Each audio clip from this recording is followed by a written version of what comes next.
Quinn stared at Loop's body on the ground and noticed something strange. Quinn's health sat at 10 HP. His body naturally gravitated toward the blood. Whenever Quinn's health dropped, the hunger intensified. That was expected. However, Quinn hadn't expected his 2 canine teeth to lengthen as well. The elongated fangs made it easier to pierce a victim's neck. Although Loop was already bleeding, Quinn could have drunk from the open wound. However, that would only grant him an extra stat point. To fill his blood bank, he needed a steady, direct supply. Whenever he bit into someone, his instincts guided him to the optimal spot where he could draw the most blood. Quinn lifted Loop's body from the ground, their faces only inches apart. I don't know whether it's a good thing or a bad thing, but I'm finding it easier every time I do this. Quinn opened his mouth wide, his fangs lengthened.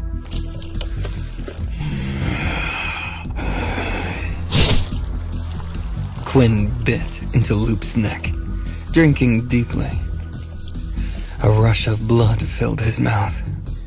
It tasted sweet. 20 out of 20 HP. Restored. O blood type has been consumed. 1 free stat point has been added. Blood bank has been filled. Quinn had a few guesses about what O-type blood might do, but this exceeded his expectations. He quickly pulled up his status screen to assign the new stat point. Strength, 13, 3. Stamina, 12. Agility, 13. He debated whether to invest the point into stamina. It would round out his stats. But the strongest people in this world don't aim for balance. They specialize. Look at Leo. He doesn't try to learn every weapon. He's just the best swordsman around. Jack of all trades are too weak. I should focus on either strength or agility. I can overpower weaker opponents for now. I'll worry about stamina later. It's not like I'm fighting any armies on my own anytime soon. Agility, 14. In the end, Quinn added his stat points into agility like he originally planned. Quinn stood still, eyes scanning the 2 bodies, wondering what to do next. Quinn felt confident Frank hadn't seen anything suspicious. Their fight was over quickly. However, Quinn couldn't say the same for Loop. Quinn noticed the fang marks on Frank's neck had already disappeared. The doctor said the same thing happened to Layla. Is my ability doing that? Well, that solves one problem. Now, what do I do with Loop? Even with his mask on, there was still a chance someone could figure out his identity. Not many students fought with gauntlets. By this point, everyone knew about Quinn's grudge with Frank. Quinn didn't worry about the school finding out. Teachers never intervened on behalf of students. If Loop reported him, the school administration wouldn't do a thing. Even if Loop did, who would believe him? No ability in recorded history required someone to consume blood to gain strength. Abilities never required outside sources to function. Quinn's ability was unique in that regard. And since there are no bite marks on their necks, everyone would just call them crazy. This ability of mine really is useful, isn't it? Lost in thought, Quinn forgot to lock the door. The thought occurred to him as the metal door creaked open. Quinn began to flee until he saw who it was. Layla's eyes widened as she spotted the 2 bodies on the floor. Quick, we have to get out of here. The guards will be here any second. Quinn had lingered too long. He hadn't planned to take down 2 people. When a student got knocked out or injured, the school's wristwatches pinged their location to the administration and flagged them to the guards. Once alerted, the guards would arrive to collect the injured students and take them to the infirmary. No one knew exactly how the watches worked. Rumors said they were the creation of an original, using some unknown ability to monitor health. Quinn and Layla ran down the stairs. They stopped when they heard the sound of footsteps coming up the stairs. Layla looked around the roof. Oh no, we can't go this way. I have a plan. Grab onto me. Let's jump. What? Quinn's eyes widened. Are you crazy? Even with my strength, I would break my legs. Even if I heal quickly, I still feel pain. She rolled her eyes. Just trust me. I can use my ability.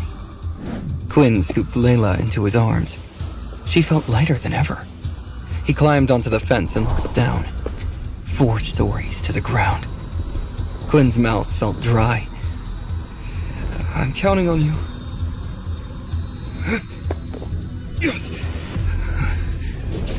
Quinn leaped off the roof, holding Layla. As they plummeted, Layla closed her eyes and focused. The air around them shifted. Quinn felt their fall slow. They reached the ground safely. Quinn could barely speak. That was awesome. You can fly? Layla looked annoyed. No. My ability isn't that strong yet. At the most, I can only slow us down. Now come on, we're not in the clear yet. The guards are nearby. The two of them headed back to the dorms. As they walked, Quinn recounted everything that had happened on the rooftop. Layla bit her nails, anxious. Aren't you worried that Luke might tell someone what happened? Quinn shrugged. Not really. He has nothing to gain from it. Without proof, no one would believe him anyway. There is a chance that if he finds out it was me, he could come back with the others and attack me. I can't fight all those guys at once. Layla sighed. It's true. Most students have already formed gangs to protect each other. Anyone left is too weak to be asked to join any alliances. Oh, I know. Why don't you create your own group? I could be your lieutenant. Of course, we would keep your ability a secret. Quinn rubbed his chin, thinking. That's not a bad idea. We're going to keep being targeted. I should ask Vorden if he knows anyone.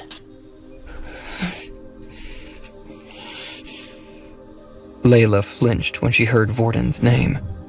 Her hand went to her neck. That guy is crazy, Quinn. I told you he was bad news. Quinn noticed the change in her. Did something happen? Layla began to explain, but she stopped herself. What Vorden did was still too fresh in her mind. Ask your friend Peter. I don't want to talk about it. He saw the whole thing. Inside the infirmary, Lupe and Frank lay on hospital beds. Dr. Haley moved swiftly through the room, her pace steady and practiced. Nighttime always brought more chaos. The guards collected injured students across the campus at the same time every evening. Haley shook her head. How can the school just let these sorts of things happen? There has to be a better way. As Haley went to check up on Frank, she noticed he was now sleeping calmly.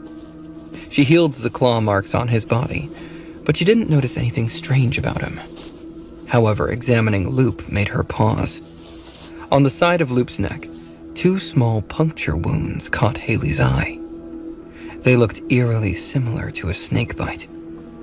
Haley had seen those marks before, on another student. Just like that time, the wounds were already beginning to heal themselves. Haley tapped her watch. She waited a few moments for it to connect. Haley cleared her throat. General, there is a stray beast roaming around the school.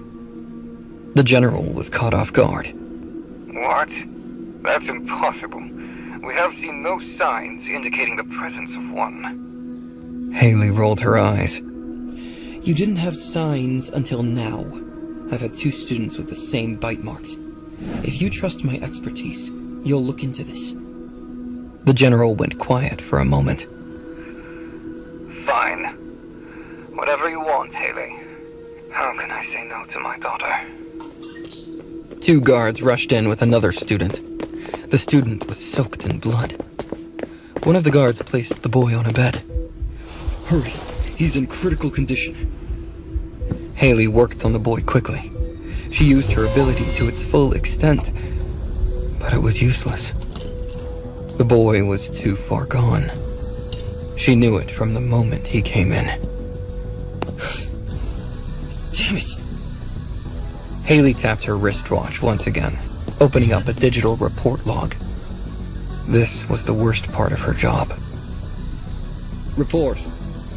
Time of death, 9:30 p.m. Brandon Richardson. Subscribe now and start watching free episodes of the #1 fantasy show in this YouTube playlist. For the full story, click the link in the description, download the Pocket FM app, and watch all episodes of My Vampire System.